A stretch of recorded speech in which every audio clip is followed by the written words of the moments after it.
ওই দুটোর উপর নজর রাখো। আমরা যেন সব সময় একটা কথা মনে রাখি, ওয়ার্ল্ড ওয়ার 1 আর ওয়ার্ল্ড ওয়ার 2। এটা তো গিটার। হচ্ছে কি এখানে? উপরে গিয়ে এরা মিউজিক বাজাবে নাকি? বাকি সমস্ত বেলুন তো চলে গেছে, একটাই আছে। মানে স্যার, খুনি এই বেলুনের মধ্যেই রয়েছে? Wait and watch.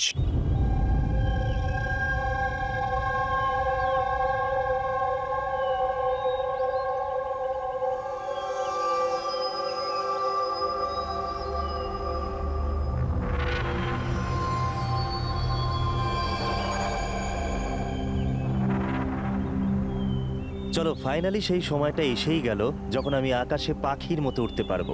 ইয়েস, আর তোমার ওরা আমি আমার ক্যামেরায় ক্যাপচার করব। কিন্তু মিস্টার মুক্ত পাখি, খোলা আকাশে এত দূরে উড়ে চলে যেও না যে কোথাও হারিয়ে যাও। ডোন্ট ওয়ারি ম্যাডাম, এমনিতেও রনি স্যার যদি আকাশে হারিয়েও যান তাহলেও মাটিতেই ফেরত আসতে হবে। ওড়ার আগেই তুমি আমাকে নিচে আসার কথা বলছো। চলো, হয়ে গেছি তৈরি। All the best.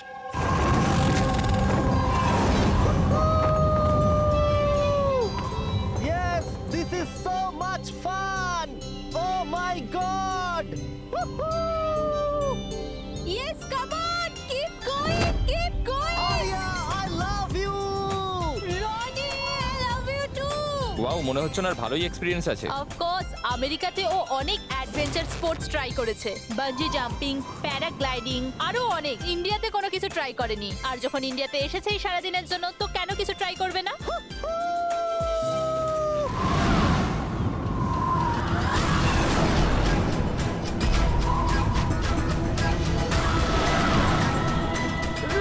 রনির কিছু হয়েছে। জন, রনির কিছু হয়েছে, দেখো।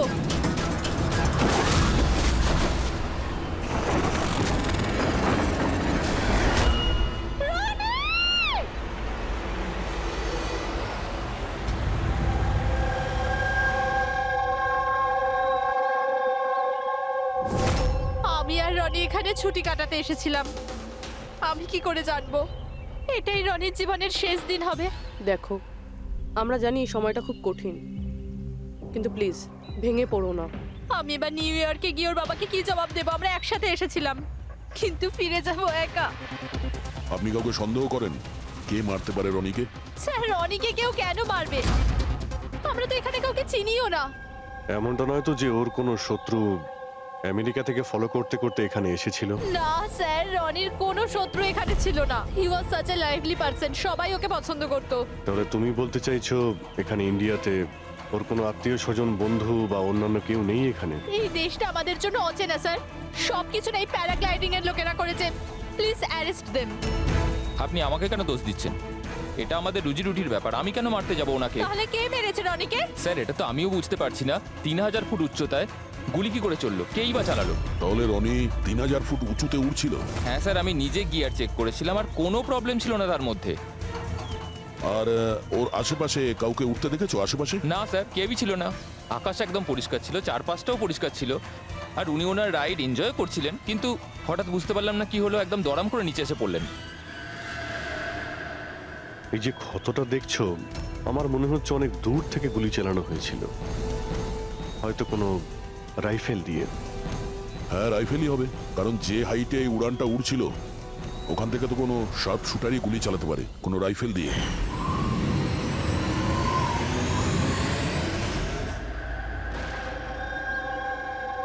এখানে আশেপাশে কাউকে বন্দুক বা রাইফেল নিয়ে দেখেছিলে কাউকে? এখানে বন্দুক আনা অ্যালাউ নয় স্যার। আপনি আসল বন্দুকের কথা বলছেন স্যার? পুজোর ক্যাপ বন্দুক ফাটানোরও অনুমতি নেই। আপনারা কাউকে দেখেছেন এখানে? না ম্যাম, না তো। না না ম্যাম। আচ্ছা আলিয়া, আপনি যখন এখানে এলেন রনির সাথে, আপনার কাউকে সন্দেহ হয়েছিল? মানে কেউ আপনাদের ফলো করছে, এমন কোনো লোক যে গন্ডগোলের মনে হচ্ছে? না স্যার, এরকম তো কেউ ছিল না। তাহলে কি গুলি আকাশ থেকে চলেছিল নাকি? স্যার, আমি তো বললাম রনি স্যারের আশপাশে তো কেউই উড়ছিল না, তাহলে আকাশ থেকে গুলি চালালো কে? হ্যাঁ স্যার, আকাশে কেউ ছিল না। আপনি চাইলে এই ফুটেজগুলো চেক করতে পারেন, এখানে কেউ নেই ওর সাথে।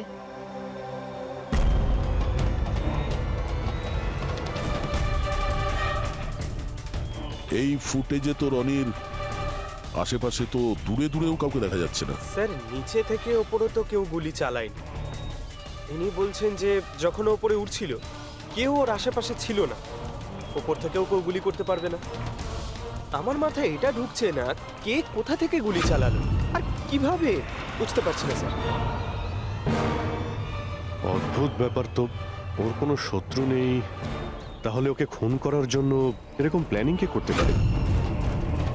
কেসটা খুব জটিল মনে হচ্ছে। কোনো বাঁকা লোককে এখানে পাঠিয়ে দিই, বাঁকা প্রমাণ, হয়তো সে কিছু পেতে পারে।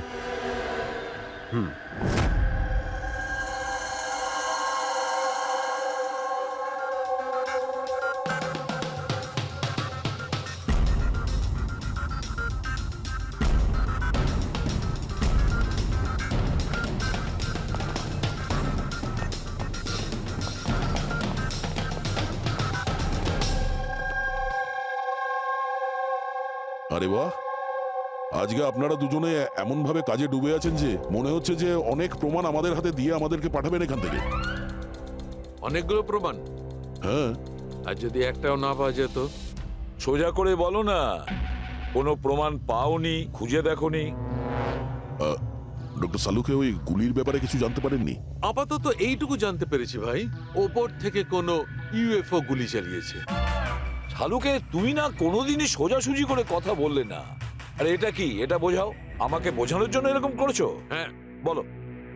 এ দেখো বস, রনি মাটি থেকে 3000 ফুট উঁচুতে উঠছিল, আর ওর গুলিটা লেগেছে তার ওপর থেকে প্রায় 1000 ফুট উঁচু থেকে, আর এই গুলিটা 60 ডিগ্রি অ্যাঙ্গেলে এসে গায়ে লেগেছে।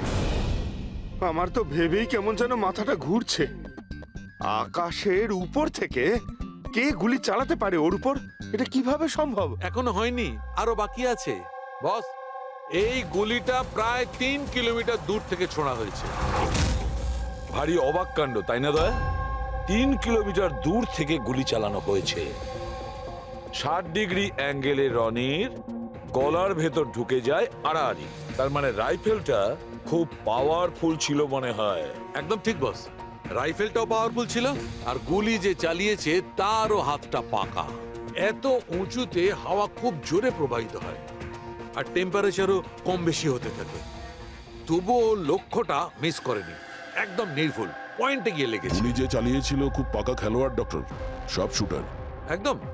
আর এইরকম শার্ট শুটার সহজে তো পাওয়া যায় না যে এই কাজটা করে দেবে। কিন্তু স্যার আমরা সমস্ত ভিডিও দেখেছি। যখন রনি আকাশে ছিল তখন ওর আশেপাশে কোনো প্যারাসুট বা চপার ছিল না স্যার, আকাশ একদম পরিষ্কার ছিল। সেটাই তো বুঝতে পারছি না যে ওই কিলার কোথা থেকে গুলিটা চালিয়েছিল, অথচ আকাশটা পরিষ্কার ছিল। ও কি মেঘের আড়ালে লুকিয়েছিল? আর স্যার ওই গুলিটার থেকে কি জানতে পারলাম? কিচ্ছু পাওয়া যায়নি পুরবি। আমি ব্যালিস্টিক ডিপার্টমেন্টের পুরো ডেটা চেক করেছি, এরকম গুলির তো কোনো রেকর্ডই নেই। স্যার, এই গুলিটা নিশ্চয়ই কাস্টমে বানানো হয়েছে। হ্যাঁ, নিজের মতন গুলিটা বানিয়েছিল। এমন গুলি যেটা 3 কিলোমিটার দূর থেকে চালানো যায় আর সোজা গিয়ে টার্গেটে হিট করে। আর স্যার, এই গুলিটা যখন এত শক্তিশালী, তো এর রাইফেলটাও বেশ স্পেশাল হবে। হ্যাঁ, এক কাজ করা যাক, গুলিটাকে ব্যালিস্টিক ডিপার্টমেন্টে যাচাইয়ের জন্য পাঠাই, দেখি কি রিপোর্ট আসে। আর সে যেই হোক, এত উপরে চলে গিয়েছিল খুন করার জন্যে, এবার ওকে তো মাটিতে নামতেই হবে।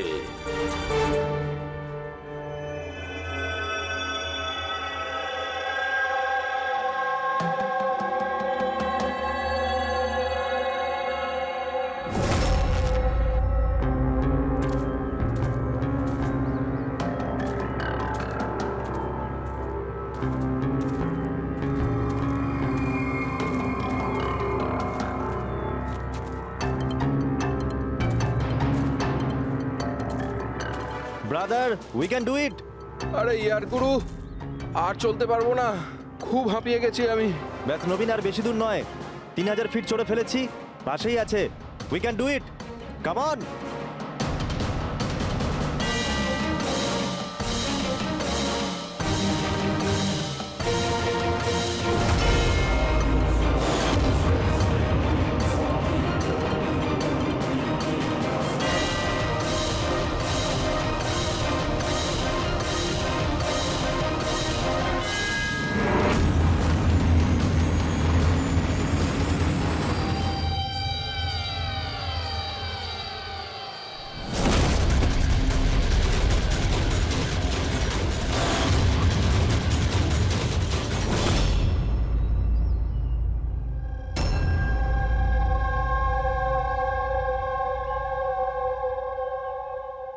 এমন মনে হচ্ছে যে রনির মার্ডারের ফটোকপি দেখছি।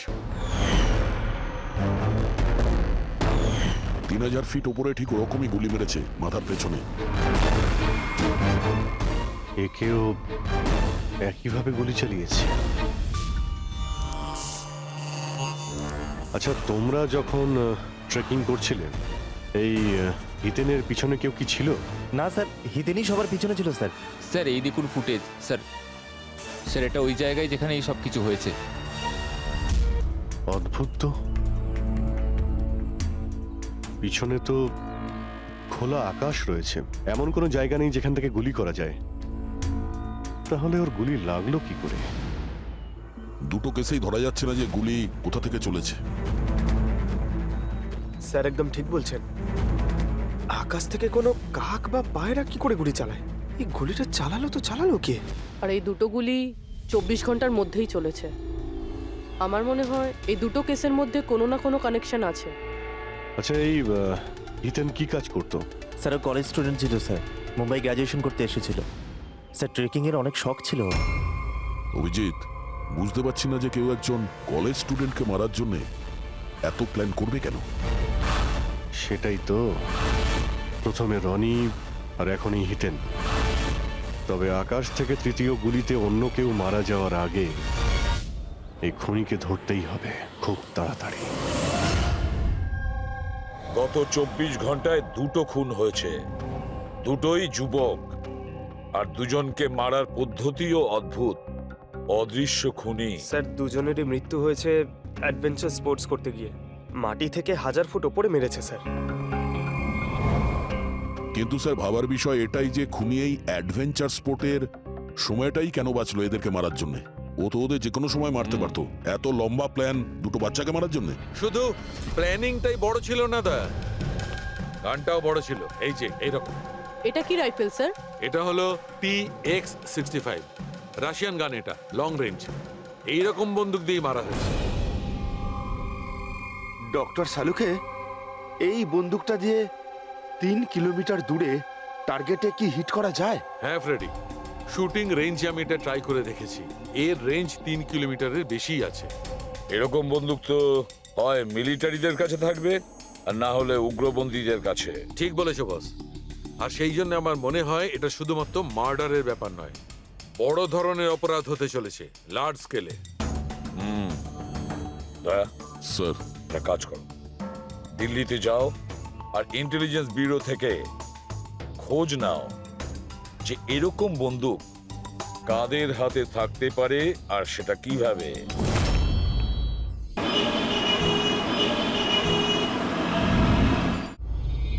এই সমস্ত খুন এই রাইফেল দিয়েই হয়েছে। আর আপনারা তো জানেনই, এরকম হাই প্রোফাইল রাইফেল তো সবার কাছে থাকে না। আপনি একদম ঠিক বলছেন স্যার। আর যেটা আমাদের দেখা দরকার সেটা হলো এই রাইফেলটা যদি কেউ কিনতেও চায় তাহলে কিনতে পারবে না। এটা একটা কিংবা দুটো পিসে বিক্রি হয় না, বড় অ্যালটমেন্ট হয় এগুলোর। তাহলে কয়েক বছর আগে যে আতঙ্কবাদী হামলা হয়েছিল তার মধ্যে এই ধরনের রাইফেল ইউজ হয়েছিল? হ্যাঁ স্যার। তাহলে আপনাদের কোনো আতঙ্কবাদী গ্রুপের উপর সন্দেহ হয়? আগে হ্যাঁ স্যার, যদি আমাদের সন্দেহ ঠিক হয় তাহলে আমরা জানি যে এর পেছনে ঠিক কার হাত আছে। কার? এই অঞ্চলেই কিছুদিন আগে আমাদের আর্মি অনেক অস্ত্র আটক করেছিল। ওই অস্ত্রের মধ্যে এই রাইফেলটাও ছিল। হ্যাঁ প্রতাপ স্যার সমস্ত আতঙ্কবাদী মরে গেছে, ওদের মধ্যে একজন পালিয়ে গেছে, তবে আমরা সমস্ত হাতিয়ার আটকে নিয়েছি। ওয়েল ডান প্রতাপ। স্যার আর যে টেররিস্টরা পালিয়ে গেছে তাদের সম্পর্কে সমস্ত পোস্টকে অ্যালার্ট করে দাও। তাহলে এই কাজ ওই আতঙ্কবাদীর হতে পারে যে পালিয়ে গিয়েছিল ওখান থেকে। হ্যাঁ স্যার। আর আমাদের ইনফরমেশন অনুযায়ী এই আতঙ্কবাদী গ্রুপ খুব বড় একটা কিছু করতে চলেছে। বোধহয় এটাই সেটা শুরু। এই দুটো অপরাধ সাধারণ কোনো খুন নয়, এটা নিশ্চয়ই কোনো বড় সড় ষড়যন্ত্র, কোনো দুষ্কৃতী আক্রমণ ঘটতে চলেছে। হ্যাঁ স্যার। আর এই খুনগুলোকে আটকানোর জন্য প্রথমে আমাদের আকাশ থেকে চলা গুলির রহস্য ভেদ করতে হবে স্যার। আর এই রহস্যের কিনারা করার জন্য সবার আগে আমাদের এটা জানতে হবে যে এই আতঙ্কবাদীরা রনি আর হিতেনের মতো সাধারণ লোকের হত্যা কেন করলো। আচ্ছা, এমন কি কমন আছে এই দুটো কেসে? স্যার দুটো মার্ডারই আকাশে হয়। দুবারই গুলি উপর থেকে চালানো হয়েছে, কোনো পাওয়ারফুল রাইফেল দিয়ে। এটা প্রফেশনাল সব শুটারের কাজ হবে। আর স্যার এই দুটো কেসেই কোনো ভ্যান্টেজ পয়েন্ট নেই, আর এমন কোনো জায়গা নেই যেখানে বসে খুনি এই দুজনকেই গুলি করতে পারে। তেমন কোনো জায়গা ছিল না, তেমন কোনো জায়গা ছিল না। খুন করার এটাই মূল কারণ নয় তো?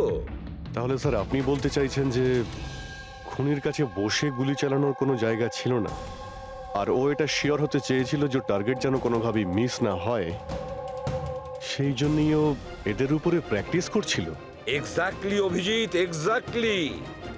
সে গুলি ছোড়ার প্র্যাকটিস করছিল। তার মানে স্যার ওর আসল টার্গেট অন্য কেউ? স্যার যদি কোনো ভ্যান্টেজ পয়েন্ট নাই থাকে তাহলে ও গুলি চালাচ্ছিল কোথা থেকে? পঙ্কজ, উত্তরটা তোমার প্রশ্নের মধ্যেই লুকিয়ে আছে।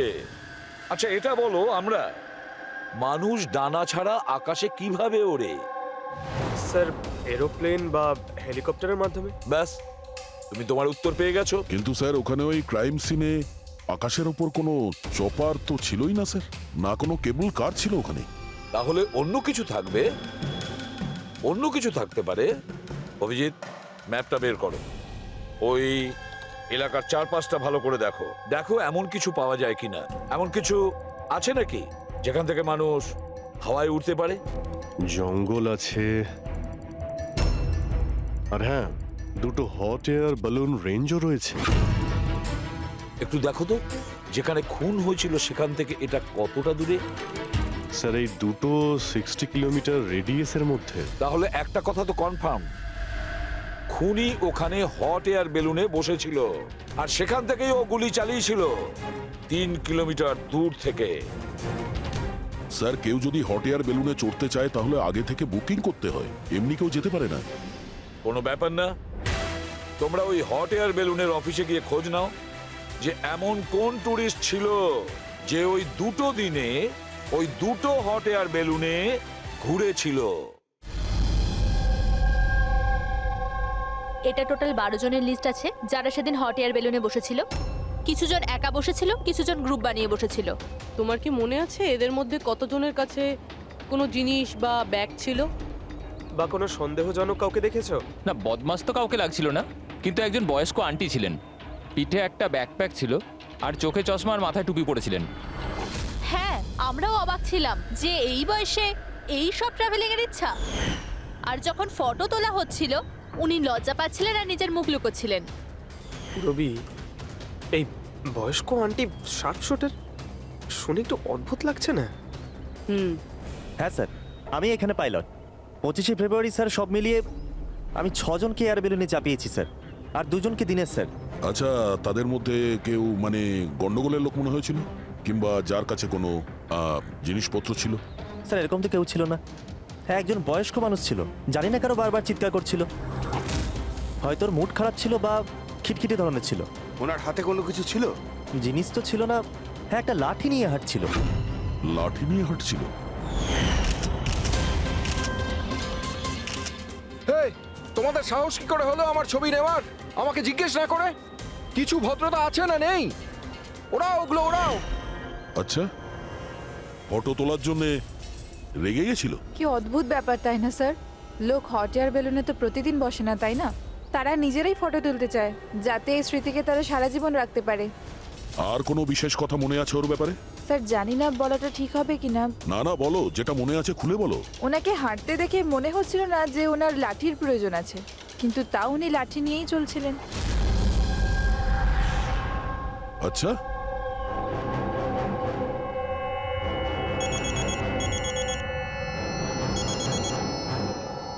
হ্যাঁ স্যার। কিছু জানতে পারলে? স্যার এখানে একজন বয়স্ক মহিলা এসেছিল, আর তার হাতে একটা ব্যাকপ্যাকও ছিল। আর হ্যাঁ, ওই মহিলা ছবিও তুলতে চাইছিল না। আচ্ছা, এখানেও একজন বুড়ো লোক এসেছিল হট এয়ার বেলুনে চড়তে লাঠি নিয়ে, আর তারও ফটো তোলায় আপত্তি ছিল। স্যার এই বয়স্ক মহিলা আর বয়স্ক লোক একই ব্যক্তি নয় তো? ওই শার্প শুটার, ওর ব্যাগে আর ওর লাঠিতে ওই রাইফেলটা ছিল যা দিয়ে খুন করেছে। আর স্যার দুদিনই এ একাই ওপরে গিয়েছিল, কারণ যদি অন্য টুরিস্টের সাথে যেত তাহলে রাইফেল সেট করতে আর টার্গেট সেট করতে প্রবলেম হয়ে যেত। না পুরবি, আমার মনে হচ্ছে ও একলা যায়নি। মানে মানে ওই হট এয়ার বেলুন চালানো আর সঙ্গে এই রাইফেলটা চালানো দুটো কাজ একসঙ্গে করা মুশকিল। ওই হট এয়ার বেলুনের পাইলটও ছিল সঙ্গে। মানে স্যার এই অপরাধে পাইলটও যুক্ত? একটা কাজ করো, ওই পাইলটটাকে ধরো তাড়াতাড়ি। ওই দিন ওই বয়স্ক মহিলাকে বেলুনে উপরে কে নিয়ে গিয়েছিল? পাইলট কে ছিল? সঞ্জীব ছিল। এই পালাবি না, দাঁড়া দাঁড়া দাঁড়া। না আমাকে মারতে পারবে না ওকে। এই এই সঞ্জীব!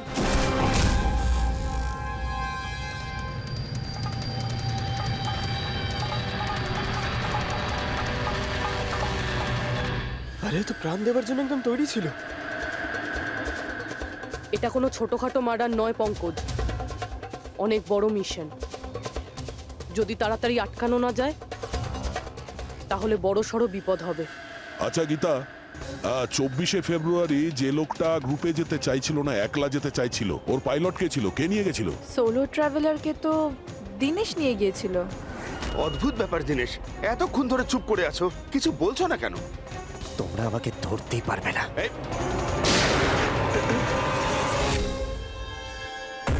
এখন যমরাজ তোকে অ্যাপয়েন্টমেন্ট দেওয়ার মুডে নেই। যতক্ষণ না আমাদের প্রশ্নের উত্তর আমরা পাবো, তোকে বেঁচে থাকতে হবে। চল। মারো, যত পারো মেনে নাও, আমার কিচ্ছু যায় আসে না। আর তাছাড়া তোমাদের এই আইনের কমজোরি থাপ্পড়ে এত শক্তি নেই যে আমার অপরাধের মজবুত হাড়কে গলাতে পারবে, বুঝলে? তোমার ওপর যদি টর্চার করতেই হতো তাহলে ওর জন্য তো 2 মিনিটের কাজ আমাদের কাছে। কিন্তু তারপর মনে পড়ে তোমার পরিবারের কথা, তোমার বোন। পরের মাসে ওর বিয়ে না? কেমন লাগবে ওর যে ওর বিয়ে হচ্ছে আর বিয়ের পরে ওর ভাই এই পৃথিবীতে নেই? হ্যাঁ, আর তোমার মা প্রত্যেক মাসে খরচার জন্য টাকা পয়সা পাঠাও না? তোমার মৃত্যুর পর কে খেয়াল রাখবে তার? কিছু ভেবেছো এ ব্যাপারে? হ্যাঁ, না। চলো, এখনো সুযোগ আছে।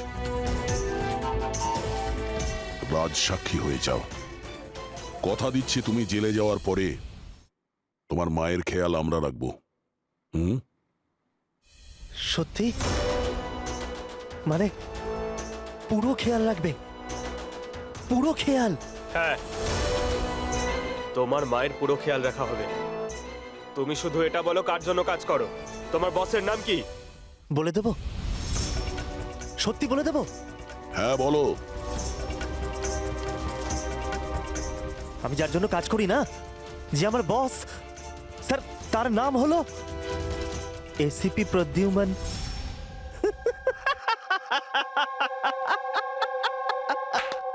এসিপি প্রদ্যুম্ন, যাও ধরে নাও আর গ্রেফতার করে নাও তাকে।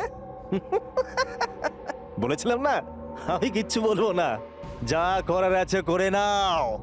সিআইডি কোথাকার। সিআইডি। বস বস।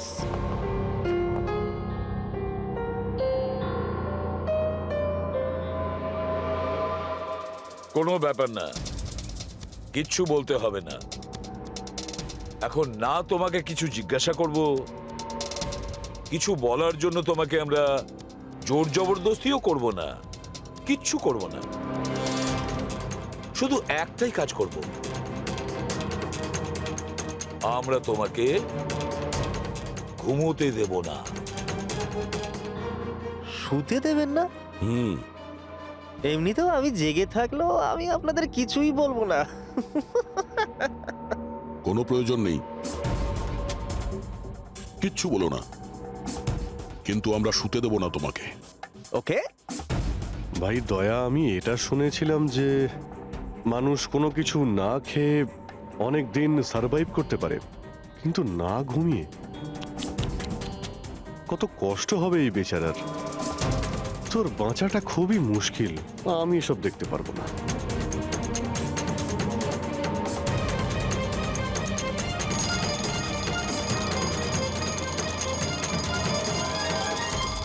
সময় কাটানোর জন্য খুব ভালো হবে, তাই না? তোর জীবনের শেষ মুহূর্তগুলো তুই এই কাঁটার সঙ্গে গুনতে থাকবি, ঠিক আছে? Thank you. ওকে ঘুমোতে দিও না।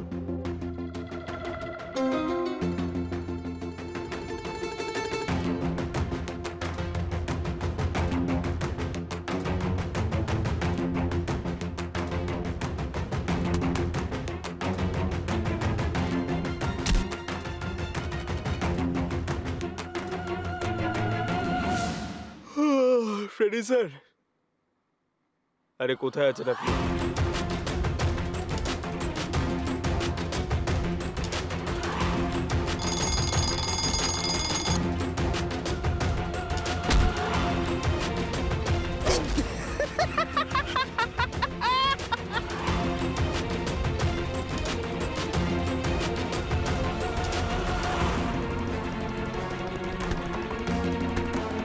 যতক্ষণ না মুখ খুলবি চোখের পাতা এক করবি না, বুঝলি? 5 মিনিটের জন্য নয়। চল। না, 1 মিনিট 1 মিনিট তো শুতে দাও। 1 সেকেন্ড, শোবো না একদম, শোবো না একদম। এই, শোবো না আমি।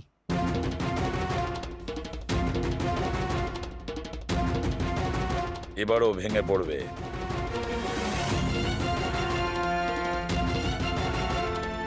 সবকিছু বলতে বাধ্য হবে।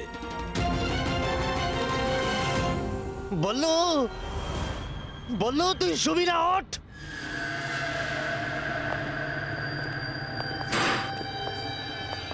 এই ঘুমোতে চাস? আরে ওকে একটু ঘুমোতে দাও, কি প্রবলেম তোমাদের? ঠিক আছে, তোমাকে ঘুমোতে দেবো আমরা। আগে বলো যে তোমাদের গ্রুপের প্ল্যানটা কি? এই, বলছি, আমার নাম দীনেশ নয়,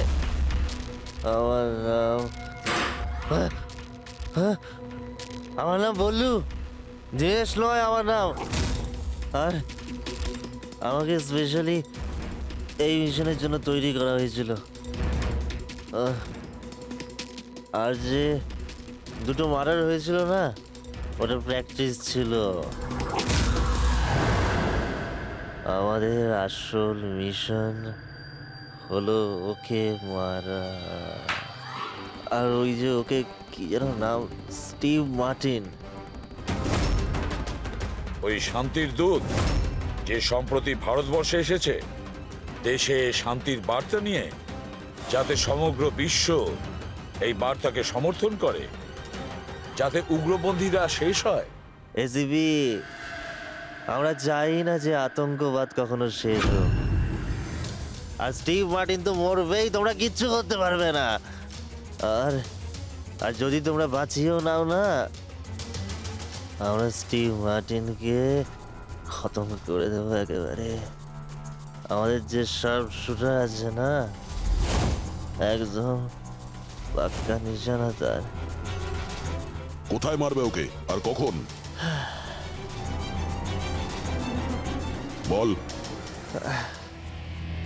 ও যখন কনফারেন্সে ভাষণ দেবে না, ওটাই সব থেকে সঠিক সময়।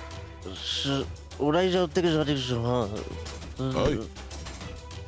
থেকে সঠিক সময় হবে। ওই সময় ওর আশেপাশে কোনো সিকিউরিটি থাকবে না। আর যে কনফারেন্সটা আছে না, ওটা বিল্ডিং এর ছাদেতে হবে। তো ওই হট এয়ার বেলুনেতে আমাদের শার্প শুটার যাবে আর ওখানেই গুলি মারবে। কনফারেন্স ঘন্টাখানেকের মধ্যে শুরু হবে, এখন তাড়াতাড়ি ওখানে আমাদের পৌঁছতে হবে। আরে তোমরা যতই চেষ্টা করে নাও, বাঁচাতে পারবে না ওকে। আর হ্যাঁ, তোমরা যদি বাঁচিয়েও নাও না, তাহলে আমরা আবার প্ল্যান করব, দ্বিতীয়বার মারবো। কে মারবে? কিরকম দেখতে ও? আরে আমি ওর মুখ দেখিনি এখনো পর্যন্ত। যখনই আসে ছদ্মবেশে আসে। তোমরা কি একে হসপিটালে নিয়ে যাও তাড়াতাড়ি।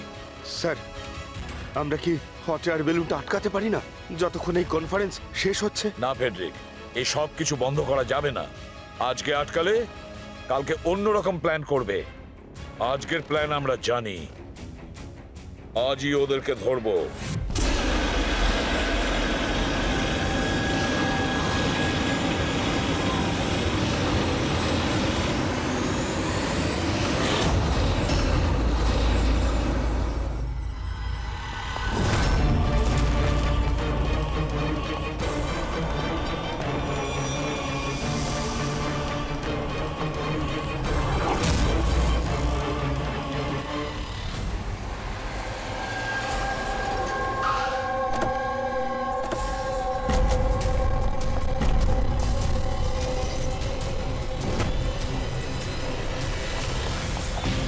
সিআইটি মিস্টার স্টিভ মার্টিন কোথায়? ওপরে কনফারেন্স রুমে।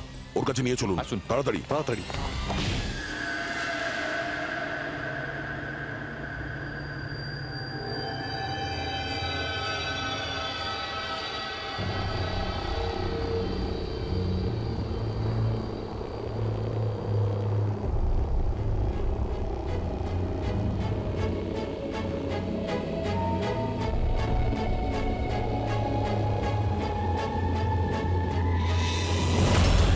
স্যার এখানে 4টে বেলুন আছে, দুটো ওপরে আছে আর দুটো রেডি হচ্ছে। আমার সামনে যে বেলুনটা আছে স্যার, ওতে একটা কাপল আছে আর ওই ছেলেটার কাছে ব্যাকপ্যাক আছে। নজর রাখো ওদের উপরে। কারা কারা আসছে, কারা কারা যাচ্ছে, সবাইকে ফলো রেখো, ওকে?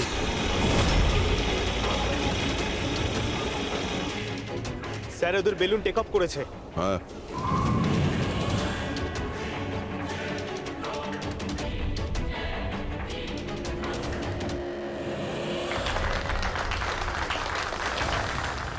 এই দুনিয়াতে টেরোরিজম কেন আছে, এই প্রশ্নটা আমাদের জানা দরকার। আর এই টেরোরিজম তখনই বন্ধ হবে যখন সব দেশ একসাথে ভাই ভাই হয়ে থাকবে। টেরোরিজমকে আমাদেরকে গোড়া থেকে উপরে ফেলতে হবে।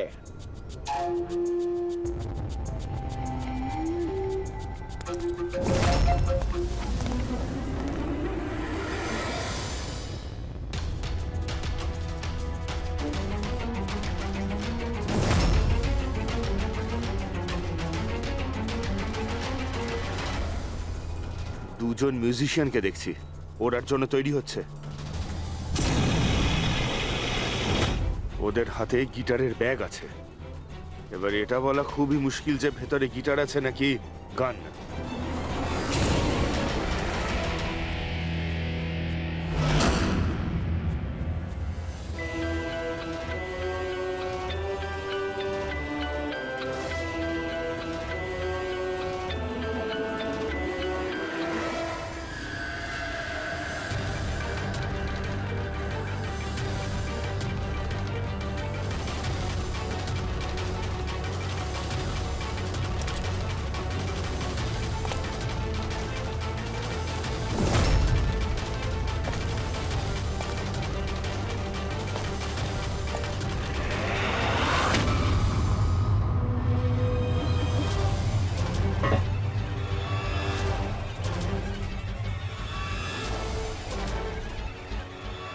স্যার আরও একটা লোক এসছে, ওর কাছে একটা ব্যাকপ্যাক আর একটা ক্রাচ রয়েছে।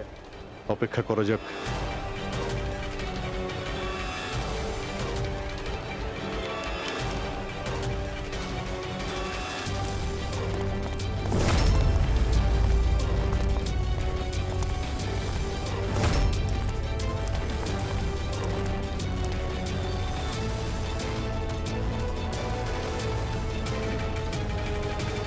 স্যার ক্যামেরা ক্রু এসেছে, ওদের কাছে আবার দুটো ব্যাগ।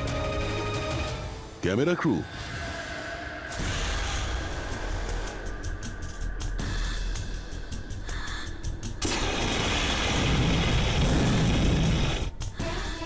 ওদের দিক থেকে নজর সরিও না, নজর রাখো ওদের উপরে।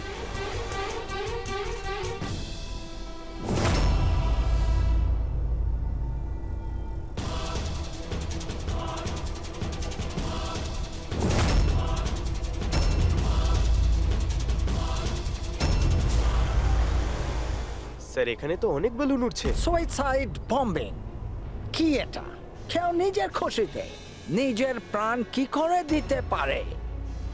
জীবন precious. Oh no, We need to respect এতগুলো বলুন, others. আর সব এর মধ্যে শেষে আমরা যেটা খুঁজছি এটা সেটা করা কোনটা? উচিত।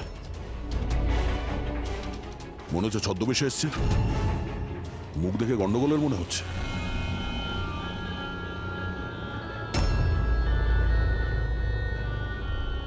দয়া, ওই দুটোর উপর নজর রাখো। আমরা যেন সব সময় একটা কথা মনে রাখি, ওয়ার্ল্ড ওয়ার 1 আর ওয়ার্ল্ড ওয়ার 2 এটা তো গিটার। হচ্ছে কি এখানে? উপরে গিয়ে এরা মিউজিক বাজাবে নাকি?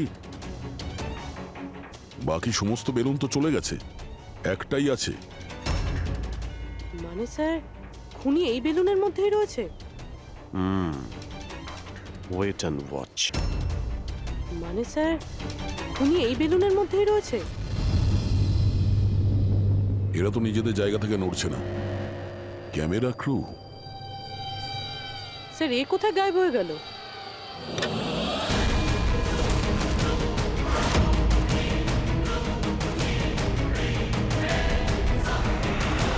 স্যার এর কাছে তো রাইফেল রয়েছে, যেমনটা সালুমকে স্যার বলেছিল। Abhijit,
mister Steve, your life in danger. আপনার জীবনের সংশয় আছে। তাহলে কি করবে? We have a plan. Thank you সিয়াজি। যদি আজকে আপনারা ঠিক সময় না আসতেন আমি বেঁচে থাকতাম না। দেখুন, বিপদ কিন্তু এখনো কাটেনি, ঠিক আছে? এখনো খুনিকে ধরতে পারেনি, সেই জন্য be safe, be careful. Okay Freddie, Pankaj, ওই বেলুনে নজর রাখো, চোখের বাইরে যেন না যায়। হ্যাঁ স্যার, আমরা বেলুনটাকে ট্র্যাক করছি।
হ্যাঁ পুরবি। Good job, congrats. ওরা ধরা পড়েছে মিস্টার অভিজিৎ। হ্যাঁ, এখনই ধরা পড়ে গেছে। Yes, well done. সিআইডি অনেক বছর ধরে এই দেশের সেবা করে চলেছে, আর আজকে আরেকবার আপনারা একটা ভয়ঙ্কর টেররিস্টকে ধরেছেন। আজ আমরা একজনকে ধরেছি, এরপরে পুরো গ্রুপটাকে ধরে ফেলবো। Mister Steve, we are very proud of you. এই সমাজে আপনার মতো মানুষদেরই দরকার, যারা আপনার মতো সাহসী আর সৎ।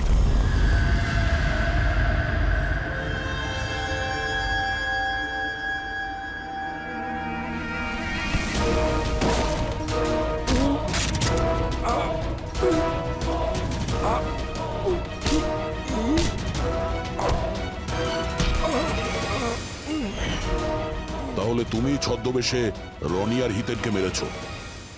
তোমার মতো একজন সব সুপার জেলের ভাত খেয়েও ফাঁসির অর্ডার আসার আগে পর্যন্ত।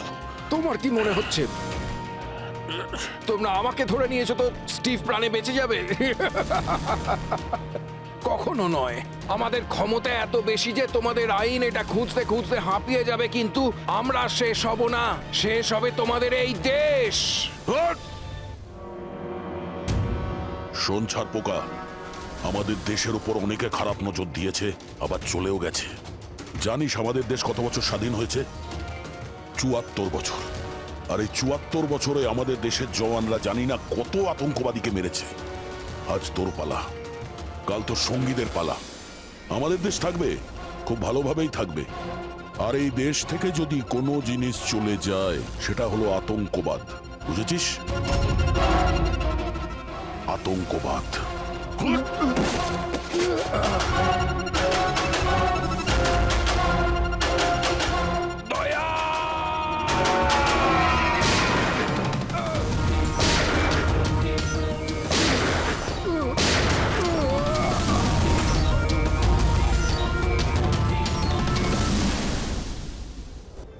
আতঙ্কবাদী, পিঠেই গুলি মারবি। আমরা এখানে গুলি খাই, এখানে।